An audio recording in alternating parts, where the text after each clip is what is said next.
What's up, sickos? This is after the show. I'm Dan from Oregon.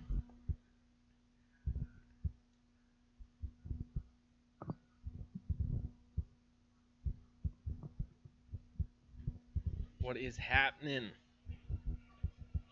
If you're joining me, I just watched MMA Junkie Radio.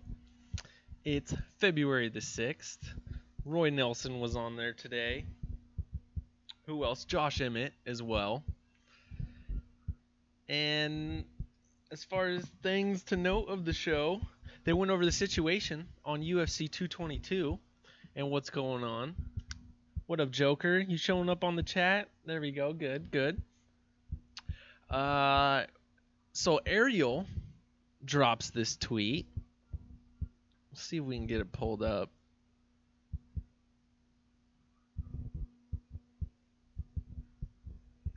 And apparently, Edgar versus Ortega is the main event they're trying to salvage for that card. And they actually tried to move it to Orlando. So they aren't even trying to salvage the card at this point in time. It's looking like they're trying to move that shit. And here we go.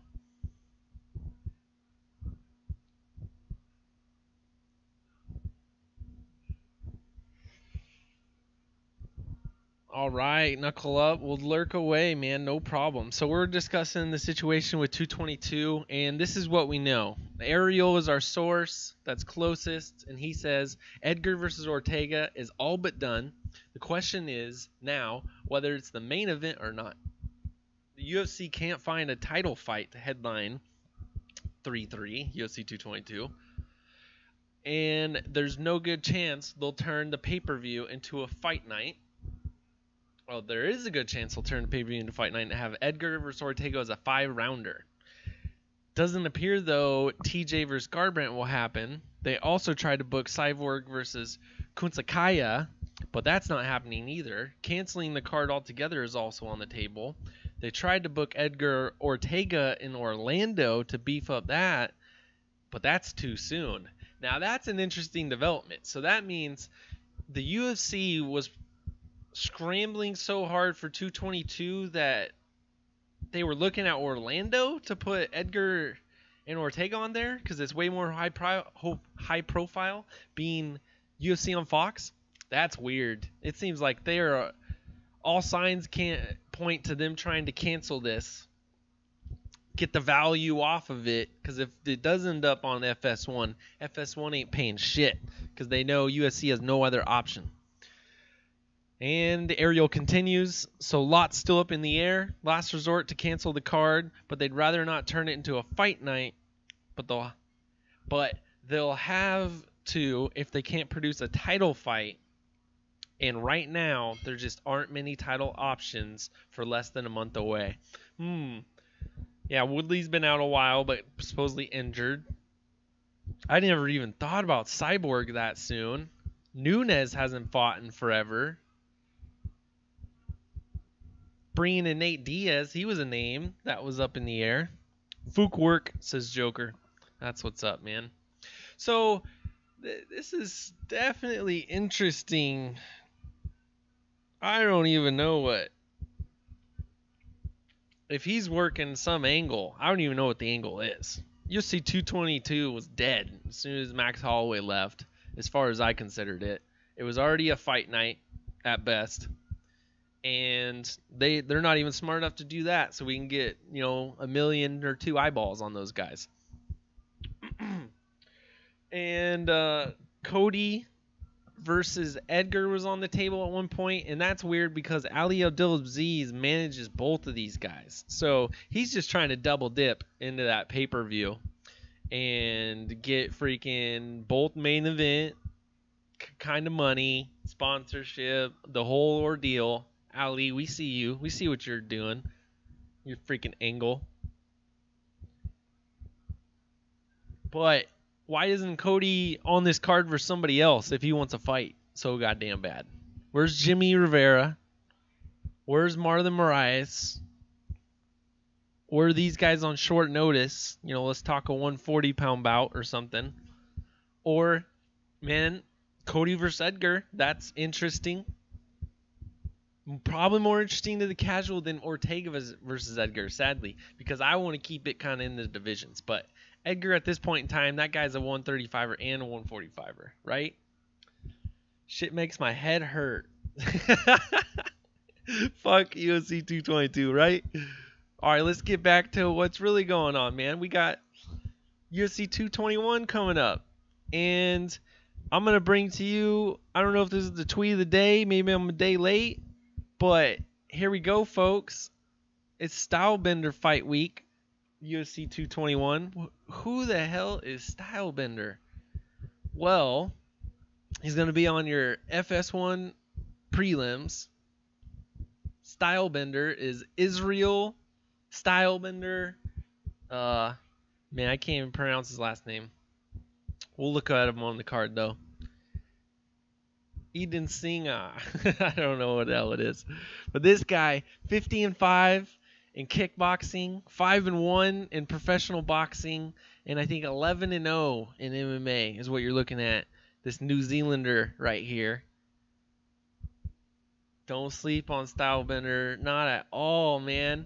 Okay, and then the guy he's facing, Rob Wilkinson, he's coming off of a loss. He's an Australian local taking on the New Zealander on the prelims. Once this loads. Here we go. Adesanya, whatever that is, versus Rob Wilkins. Rob's got freaking weird look to his face in every one of his portraits, man. 11-1 versus 11-0. Yeah, dude, check this mofo out. And I said on one of my streams that this card is stacked. This card is stacked with Australian and New Zealand talent. Is really what I meant. Like they loaded this card for the market. And I know that, you know, these guys don't want to see the same shit all the time. They want to see the Frankie Edgars and other stuff come over to their side. But I mean, he went to fucking Philippines, so you should have got your ass on an airplane. Anyhow, yeah, loaded in terms of local talent. And then look at this straight up European-based Fight Pass main event right there. Pearson versus Hiroita. Not bad. Ishiri Hana, I love my bitches on here. And then the Jedi, Volkanovski versus Kennedy, 16-1 versus 11-0. Pay attention to these names in the 145-pound division, folks. But what I wanted to do is also bring to you guys an excellent promo, because I don't like to listen to people talk all the goddamn time. Sometimes I just want to watch some shit. So, what's going on here? We'll see if the audio is cranked up like we need it to be for this one. Now, this is Mark Hunt, the king of walkaway KO, UFC 200 promo. We already skipped about 20 seconds ahead.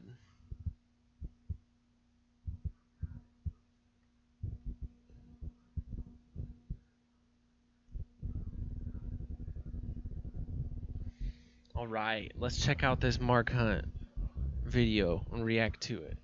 Real quick. It's fair use, motherfuckers. Don't worry about us. We're just having fun, alright? We're just having fun. I'm prepared, guys.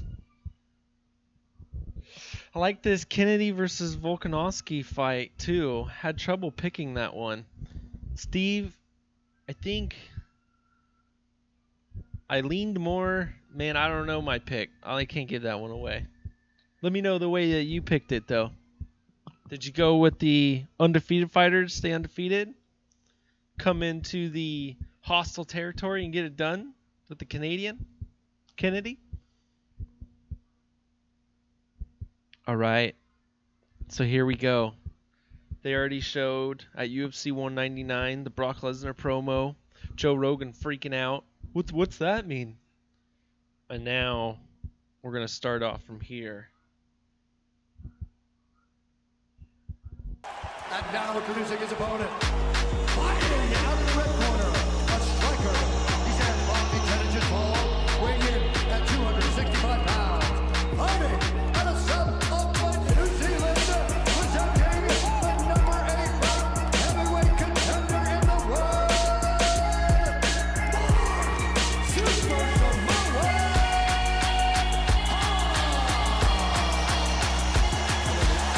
Mark Hunt is the king of the walkway KO.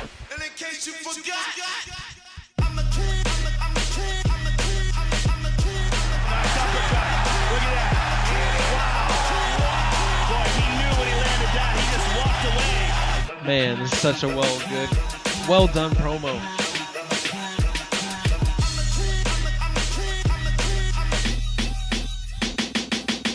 I mean, the man is 42 years old. I mean, do you think that's going to affect any of this at all, or? That's just a number to me. Samoan guys, man, they have thicker bones, thicker skulls, thicker everything. You know, they're more durable than normal people. You know, yeah, I don't see his explosive lending and the power. Well, the power, they always say, is the last thing that goes. You know, but even his explosiveness is still there. Goodness. Oh my God! He just walks up every time. Every time he walks up, man. And in case you forgot, Thank you, Jesus. Amen.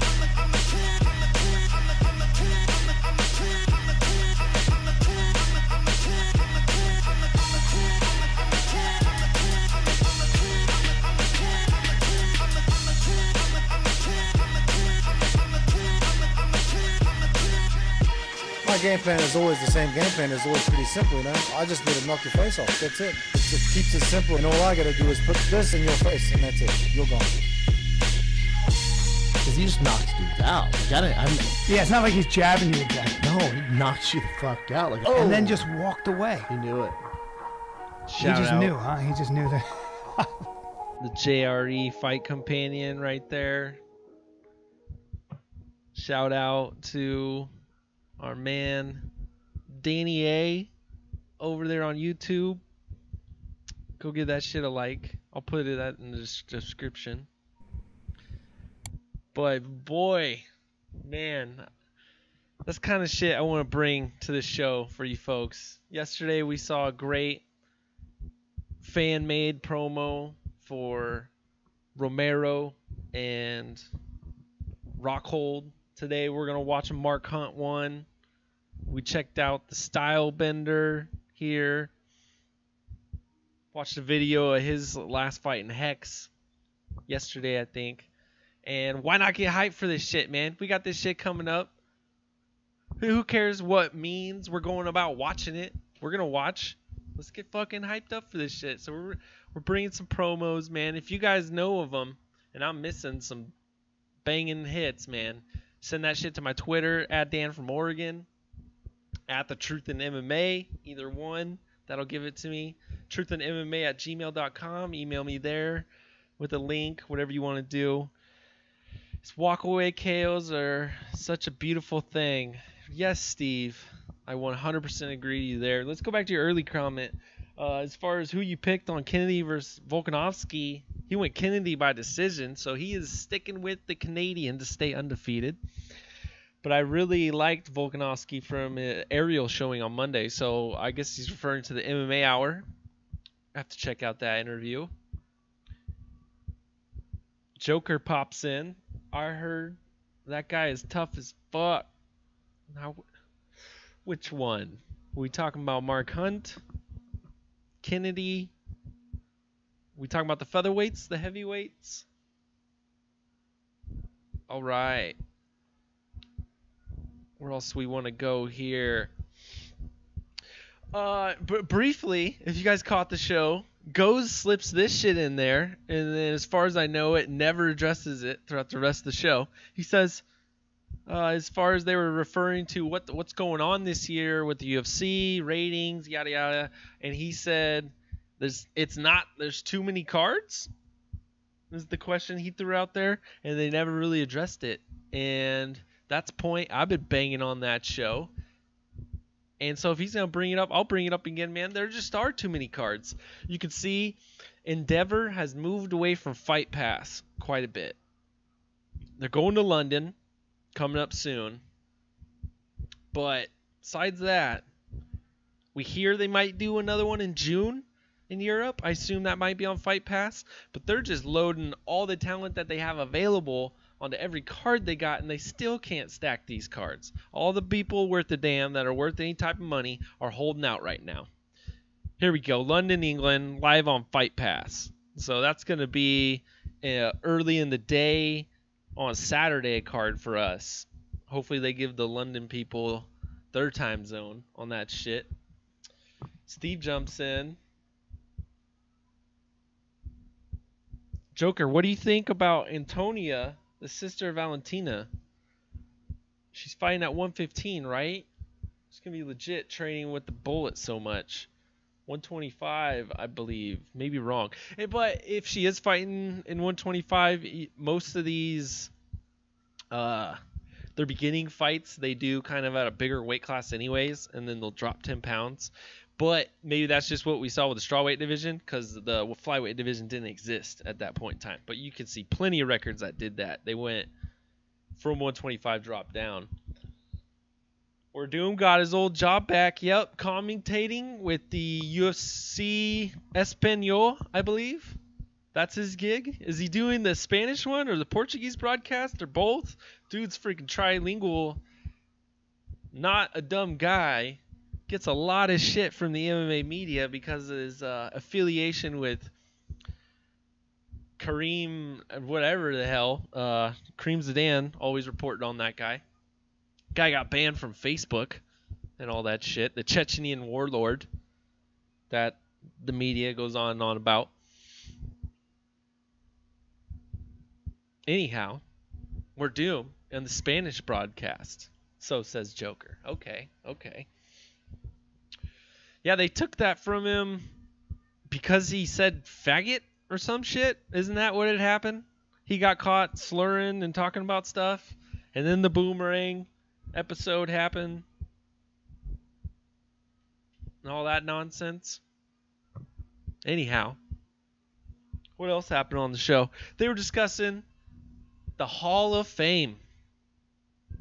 And because Frank Trigg was on yesterday, and I think they were all over Trigg's balls about how he should be in the Hall of Fame as a fighter. And then they said today, or I don't know what they said yesterday. I didn't catch it. They said today that he should be in there for a specific fight, kind of like Stephen Bonner and Forrest Griffin are on there. Not exactly as a fighter. He should be in the Hall of Fame. So what do you guys think of that? Who should be going in the Hall of Fame that ain't in there? I mean, Frank Shamrock, 100% Frank Shamrock into the Hall of Fame. Who else deserves to be in there? And do you guys see it more as the UFC Pride, Strikeforce, and all that shit Hall of Fame? Or is it an MMA Hall of Fame? What are you thinking as far as that goes? And what else, man? I saw some shit with Michael Bisping. And Bisping was discussing the potential matchup with Lyoto Machida as his retirement fight. Lyoto had dropped that in the post-fight interview. I think he called out Mike Bisping. Well, he was on his podcast, Believe You Me podcast, with Luis J. Gomez on the Gas Digital Network. And on that, supposedly he mentioned that as far as his retirement fight goes, this one checks all the boxes on what he would like. And so what do you guys think of that? You want to see Machida versus Bisping at 185, I assume? I always thought that Bisping was kind of a big enough name to entice Nick Diaz to come back.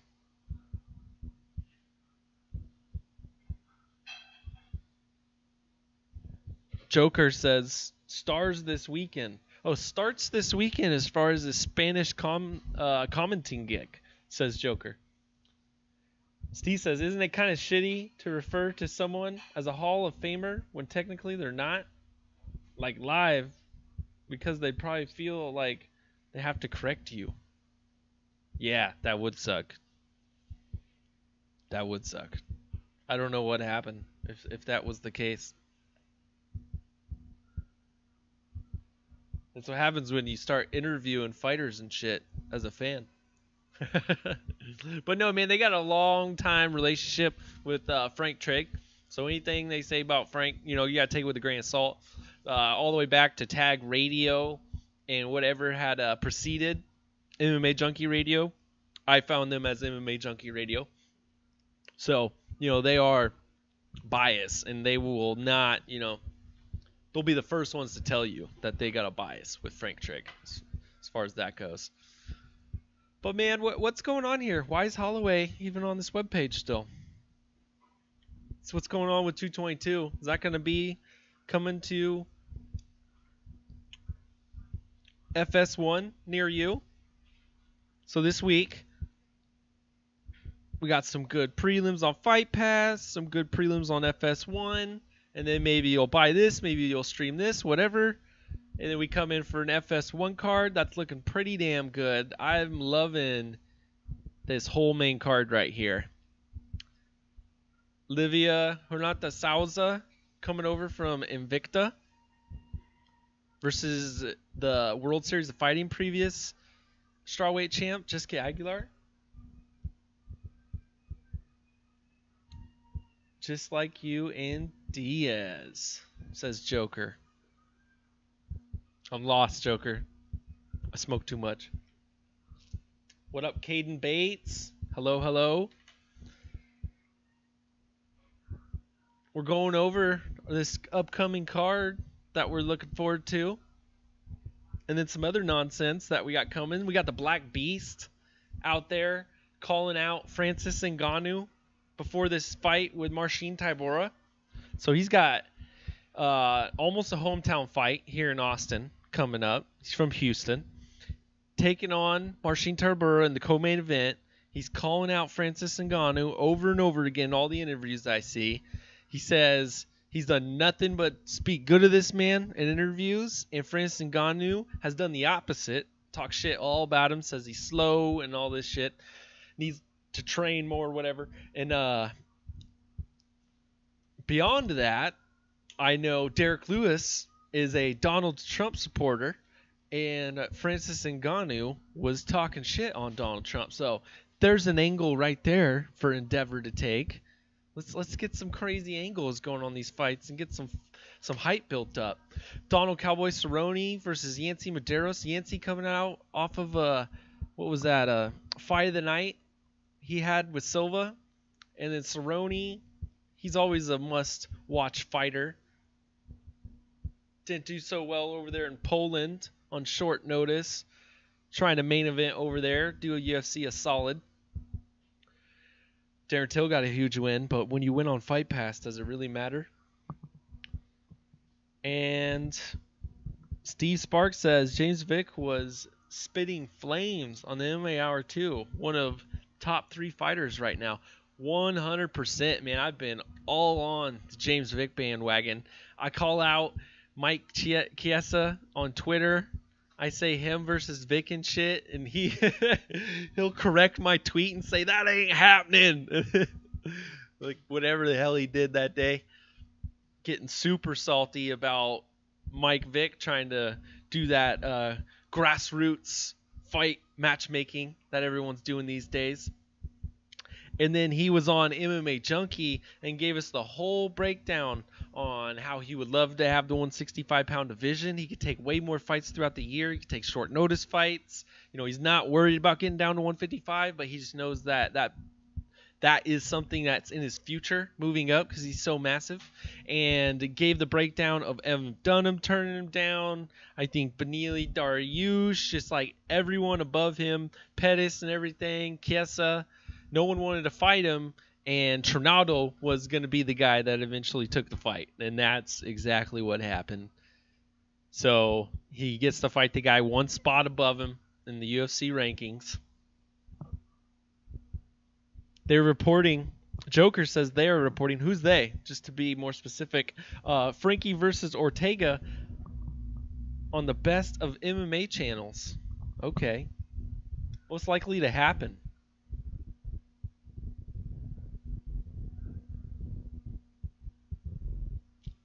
Steve says, haha, sicko salt in the wound. With James Vick being salty? Is that what we're talking about? Because he's got a loss to Chiesa? Because, man, I thought Chiesa looked like shit against Kevin Lee. And I know everyone's all crazy high on Kevin Lee, but Kevin Lee just got thrown into a title shot because he was there and he made some noise and no one else wanted to fight. You know, because, I mean, why didn't an undefeated Justin Gaethje get that title fight or some shit? Fucking he was already booked or some nonsense.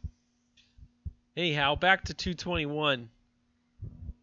What's your guys' sleeper fight on this card? Because we just got done watching Adesanya is real. The Style Bender, Adesanya. I don't know how you pronounce that. Right here, Caposa, Grumbaka Hitman. Always coming hard.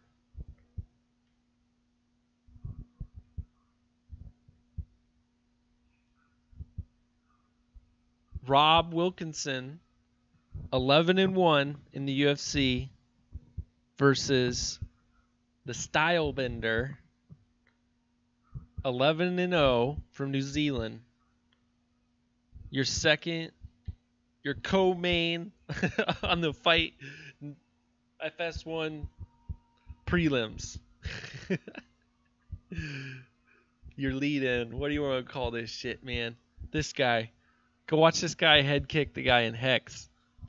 That was amazing shit. We watched that Mark Hunt highlight.